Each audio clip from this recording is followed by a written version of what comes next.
इस बार ये कॉन्फ्रेंस और भी विशेष है। ये कॉन्फ्रेंस 75वें गणतंत्र दिवस के तुरंत बाद हो रही है। 26 जनवरी को ही आज से 75 साल पहले हमारा संविधान लागू हुआ था, यानी संविधान के भी 75 वर्ष हो रहे हैं। मैं संविधान सभा के सभी सदस्यों को भी देशवासियों की तरफ से श्रद्धापूर्वक नमन करता हूं। साथियों, पीठासीन अधिकारियों की इस कॉन्फ्रेंस के लिए हमारी संविधान सभा से सीखने को बहुत कुछ है। संविधान सभा के सदस्यों के सामने इतने सारे विचारों, विषयों और मतों के बीच एक राय बनाने की जिम्मेदारी थी और वो उस पर खरे भी उतरे। इस कॉन्फ्रेंस में उपस्थित सभी पीठासीन अधिकारियों के पास यह अवसर है कि वो एक बार फिर संविधान सभा के आदर्शों से प्रेरणा ले। आप सभी अपने कार्यकाल में भी कुछ ऐसा प्रयास करें जो पीढ़ियों के लिए एक धरोहर बन सके। साथियों, मुझे बताया गया है कि इस बार मुख्य रूप से विधानमंडलों की कार्य संस्कृति एवं समितियों को और प्रभावी बनाने पर चर्चा होने वाली है। ये बहुत ही आवश्यक विषय है।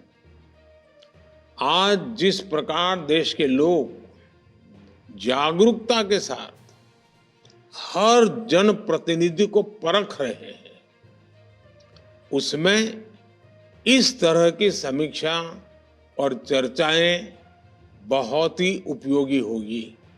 कोई भी जनप्रतिनिधि सदन में जैसा आचरण करता है, उसके देश की संसदीय व्यवस्था को भी उसी तरह से देखा जाता है।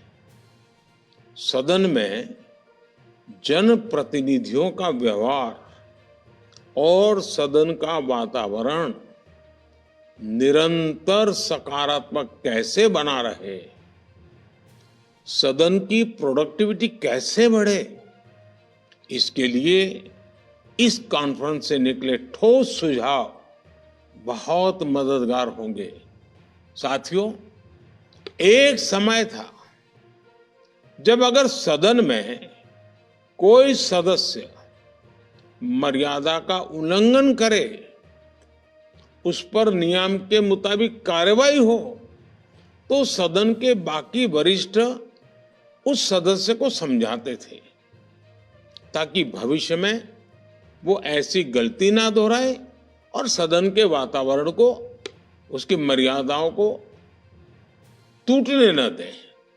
लेकिन आज के समय में हमने देखा है कि कुछ राजनीतिक दल ऐसे ही सदस्यों के समर्थन में खड़े होकर उनकी गलतियों का बचाव करने लग जाते हैं। ये स्थिति संसद हो या विधानसभा, किसी के लिए ठीक नहीं है।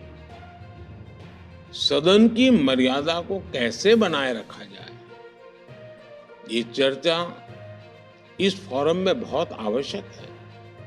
साथियों, आज एक और परिवर्तन के हम साक्षी बन रहे हैं। पहले अगर सदन के किसी सदस्य पर भ्रष्टाचार का आरोप लगता था तो सार्वजनिक जीवन में सभी उसे दूरी बना लेते थे।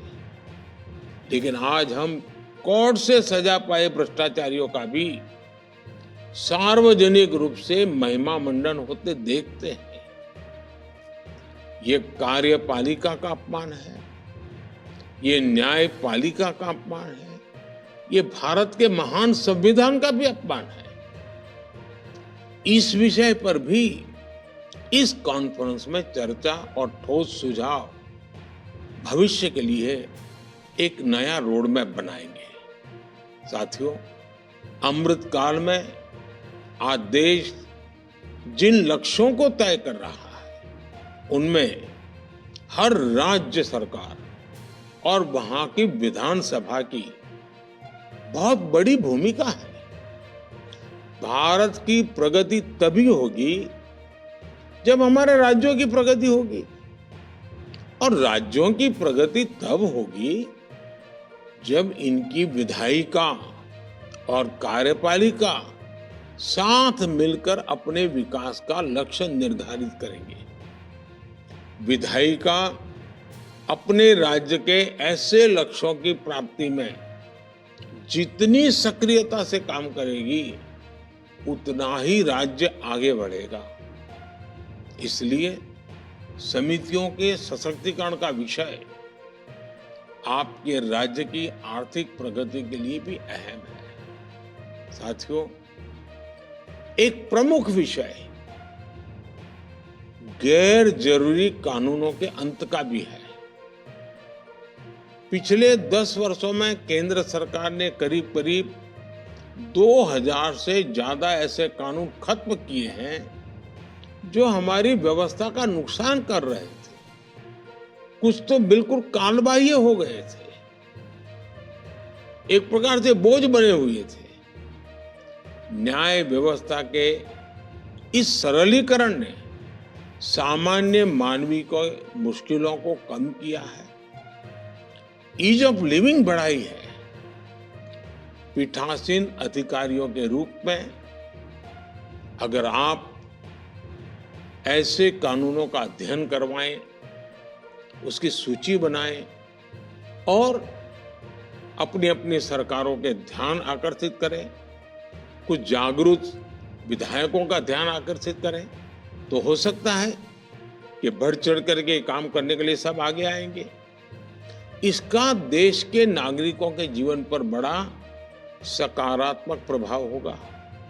साथियों, आप जानते हैं कि पिछले वर्ष ही संसद ने नारी शक्ति वंदन अधिनियम को मंजूरी दी है। इस कॉन्फ्रेंस में ऐसे सुझावों पर भी चर्चा होनी चाहिए जिनसे नारी सशक्तिकरण के प्रयास और बढ़ें, उनका प्रतिनिधित्व और बढ़े। भारत जैसे युवा देश में आपको समितियों में युवाओं की भागीदारी बढ़ाने पर भी जोर देना चाहिए। हमारे युवा जनप्रतिनिधियों को सदन में अपनी बात रखने और नीति निर्माण में सहभागिता का ज्यादा से ज्यादा अवसर मिलता ही है और मिलना भी चाहिए।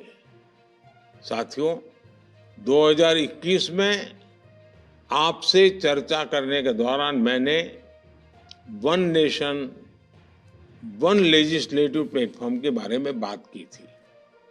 मुझे ये जानकर खुशी है कि हमारी संसद और हमारी राज्य विधायिका अब ई विधान और डिजिटल संसद के प्लेटफॉर्म के जरिए इस लक्ष्य पर काम कर रही है।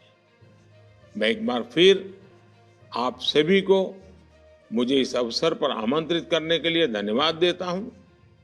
आप सभी पीठासीन अधिकारियों को इस कॉन्फ्रेंस के सफल आयोजन के लिए शुभकामनाएं देता हूं। बहुत बहुत धन्यवाद।